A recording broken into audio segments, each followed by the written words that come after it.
উনি হামেলা অবস্থা, হামেলা বুঝেন প্রেগনেন্ট অবস্থা। ওই অবস্থার মধ্যে আমার রসুলের সামনে দিয়ে হেঁটে যাচ্ছেন, সবাই বলুন সুবহানাল্লাহ। আমার রসুলের সামনে আপনার গর্ভের মধ্যে যে সন্তান আছে এটা পুত্র সন্তান হবে, সবাই বলুন সুবহানাল্লাহ। দুনিয়ার মধ্যে এখনো আশা নাই যে আপনার গর্ভের মধ্যে যে সন্তান এটা কি হবে, পুত্র না মেয়ে, পুত্র, পুত্র সন্তান হবে।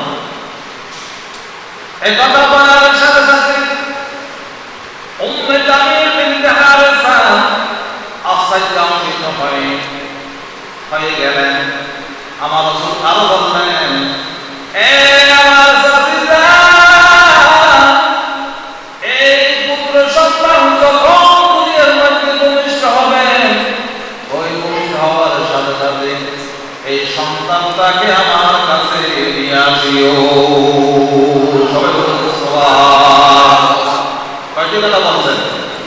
এটা আবার জানা ভাই, একটা হচ্ছে তোমার গর্ভের মধ্যে যে সন্তান আছে এটা পুত্র সন্তান, এটা ভূমিষ্ঠ হওয়ার সাথে সাথে আমি রাসূলের দরবারে নিয়ে আসি। সবাই বলুন সুবহানাল্লাহ। এটা আশ্চর্যের বিষয় নয়।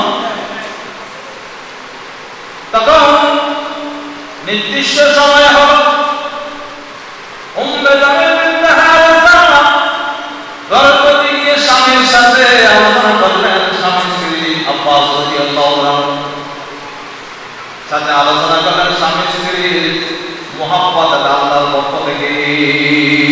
সবাই বলুন স্বামী স্ত্রী আমাদের আছে কি নেই?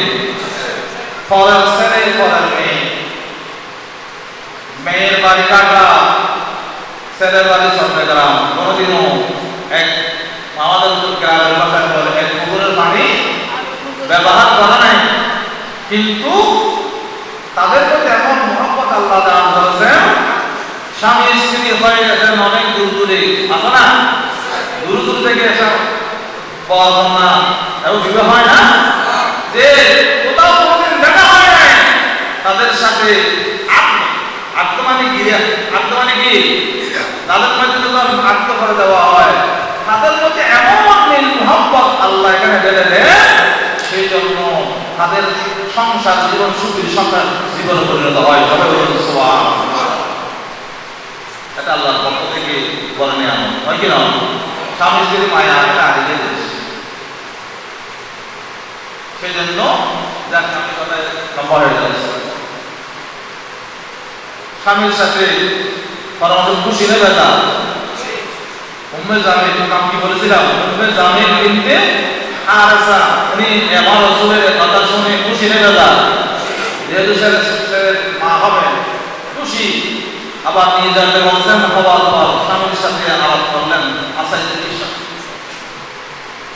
যার নির্দিষ্ট সময় হয়ে গেল, নির্দিষ্ট সময়ের মধ্যে এই সন্তান দুনিয়ার মধ্যে ভূমিষ্ঠ হলেন। সবাই বলুন সুবহানাল্লাহ। ভূমিষ্ঠ হওয়ার সাথে সাথে ওই আমার রাসূলের নির্দেশ অনুযায়ী ওই সন্তানকে আমার রাসূলের দরবারে মধ্যে হাজির করলেন। সবাই বলুন সুবহানাল্লাহ। জান্নাতি পরিবেশ এবং কথা নয়, বলা সহজ কিন্তু বাস্তব বড় কঠিন। ওই মুহূর্তে আমার রাসূলের দরবারে মধ্যে নিয়ে গেলেন ওই সন্তানকে, মাসুম বাচ্চাকে। আমার নবী জিন্দারি জানলে ভালো নবী মেরে গুলাম বাবা সাইয়্যিদ নবী মুহাম্মদ রাসূলুল্লাহ সাল্লাল্লাহু তাআলা আলাইহি ওয়াসাল্লাম কোলের মধ্যে দিলেন ওই পুত্র সন্তানকে। আমাদের ছেলেমেয়েরা পিরুজ বুঝে আছে না এখন আমাদের আমাদের আপনাদের আপনারা উনি চলে গেছে ওনার পরে যদি আমার সন্তান ধরে আমরা খুশি আমার বেজার হব বলেন না একটু বলেন না ভাই আমার বর্তমান বিশ্বাস যদি আমার সন্তান আমার নাতিটা আমার ছেলেটা উনি পরের মধ্যে নিয়ে আদর করে আমার তো খুশি লাগবে না ওই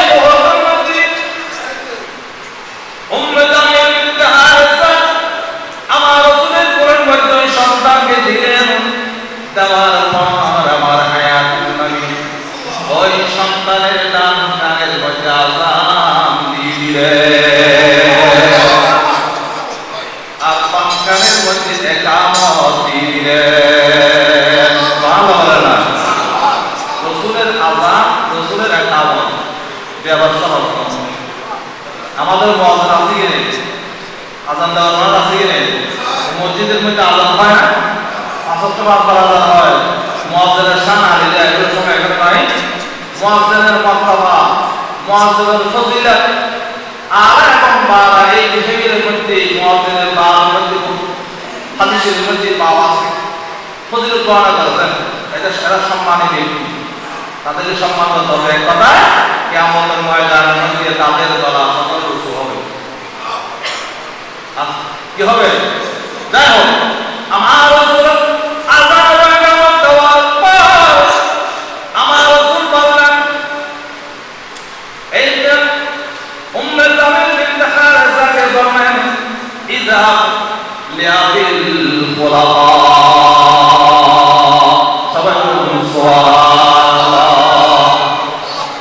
আমরা গায়ের আমার রাসূল গায়ের বলেন না গায়ের জানে কি জানে না আমার রাসূল জানে একবারে যে বললেন আযান এবং ইকামত দেওয়ার পর বললেন ইযহাব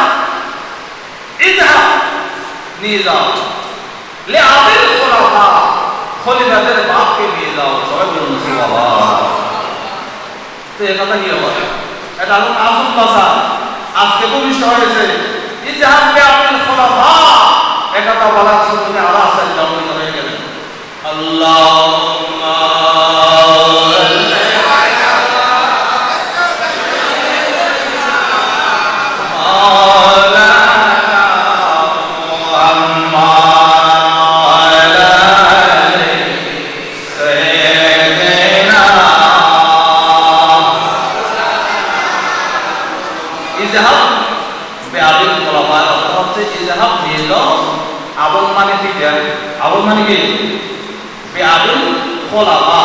খলিফাদের বাপকে নিয়ে যাও একটু লক্ষ্য করুন সময় শেষ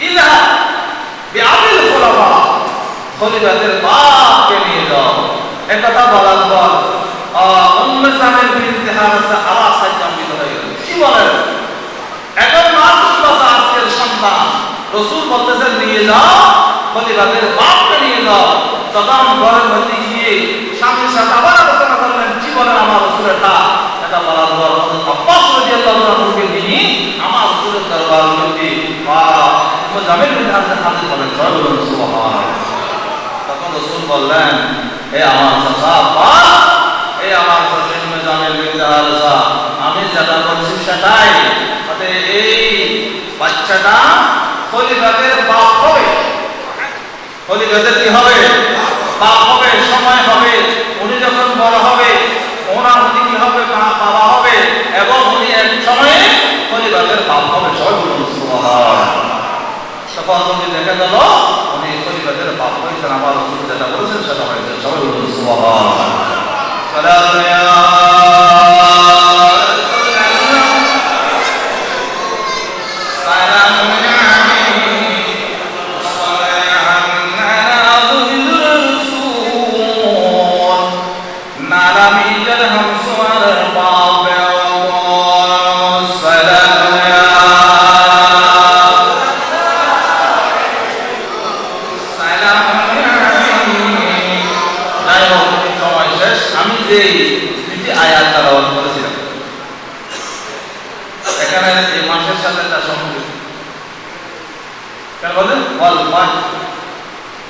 Wala yang kena apa sahabat, ini harus dikurang. Ini kurang kalau kita harus dikurang. ওয়াল ফাজর ওয়া লায়ালিন আশর। আল্লাহ বলেন ফজরের শপথ। ওয়াইটা ওয়াই তাসমিয়া, ওয়াই কি তাসমিয়া, এখানে মাদ্রাসাটা ওয়াই তাসমিয়া।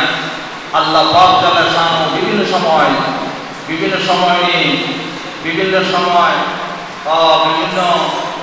এই পাহাড় নিয়ে বিভিন্ন সময় এই শহর নিয়ে শপথ করেছেন। সুবহানাল্লাহ বলেন না? সুবহানাল্লাহ। যেমন বিসমিল্লাহির রহমানির রহিম, ইয়াসিন ওয়াল কুরআনিল হাকীম। সুবহানাল্লাহ।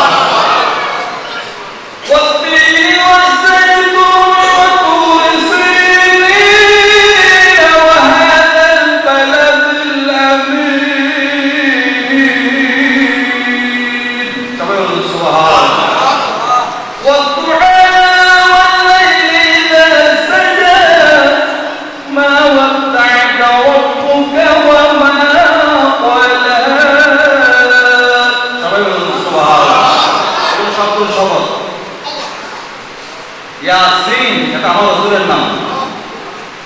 ইয়াসিন সাল্লাল্লাহু আলাইহি ওয়াসাল্লাম বলি, এটা আমার রাসূলের শান। এই কথা বলতে অনেক হয়ে যাবে, সাথে হয়ে গেছে। ইয়াসিন এই যে খবর মুকাদ্দিয়াত, এটা আমার রাসূলের শান। এগুলোর অর্থ দুনিয়ার কোনো আলেম বুঝবে না। যিনি পাঠিয়েছেন তিনি বুঝেন, যার নামে পাঠিয়েছেন তিনি বুঝেন, জিবরাইলও বুঝবে না। এটা অর্থ হচ্ছে আল্লাহু আ'লামু ওয়া রাসূলুহু। সুবহানাল্লাহ বলেন না? এর অর্থ কতগুলো খবর মুকাদ্দিয়াত পড়াশোনা করতে আছে না? আছে না? কি আছে? আলিফ লাম মিম, আলিফ লাম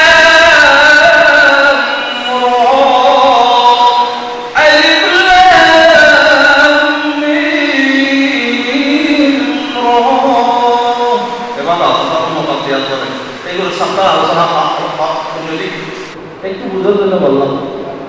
এই ইয়াসিন ওয়াল কুরআনিল হাকীম, আল্লাহ বলেন ওয়ায়ে তাসমিয়া ওয়াল কুরআনিল হাকীম, হিকমতময় কোরআনের শপথ, হিকমতময় কোরআনের শপথ। যাই হোক, সময় শেষ। আমি যেভাবে বলতে পারছি, আল্লাহ ফজরের শপথ করেছেন ওয়া লায়ালিন আশর, 10 রাতের শপথ করেছেন। 10 রাত মানে জিলহজ মাসের 10 রাত বোঝানো হয়েছে। সবাই বলুন সুবহানাল্লাহ। এখন আমাদের 10 রাতের করণীয় কি আমরা অনুসরণ করব। যারা মুসল্লি হিসেবে এসেছেন এবং বাইরে শুনতেছেন, এই সম্ভব হলে এই 9 দিন পর্যন্ত, 10ম দিন কোরবানের দিনে যিনি ব্যতীত 9 দিন পর্যন্ত রোজা রাখার চেষ্টা করবেন, না সমাজে তাদের পৌঁছে দেবেন। আর সামনে যতবার পর মুখ কাটা, চুল কাটা ইত্যাদি ইত্যাদি এগুলোতে দূরে থাকবেন। যেদিন গলায় গরুর গলা ধরে ছুরি দিবেন, দোকান থেকে করার জন্য চেষ্টা করবেন। এটা আর যে সওয়াব পাবে একদম কোরবানি করলে যে সওয়াব, ও নকল সওয়াব একই কোরবানির সওয়াব ওই বান্দারা যিনি করতে পারেন কোরবানি, তিনি পারেন না, উভয়ের জন্য এটা আপনার পক্ষ থেকে ফয়সালা হবে। সবাই বলুন সুবহানাল্লাহ। আল্লাহ পাবেন। আল্লাহ আমাদের বুঝার আপনারা তৌফিক দান করুন। সবাই বলুন আমিন। ওয়া দাওয়ানা আলহামদুলিল্লাহি রাব্বিল আলামিন। আসসালামু আলাইকুম ওয়া রাহমাতুল্লাহি তাআলা ওয়া বারাকাতুহু। শাপলা টেলিভিশন, দেশীয় ঐতিহ্যের ধারক।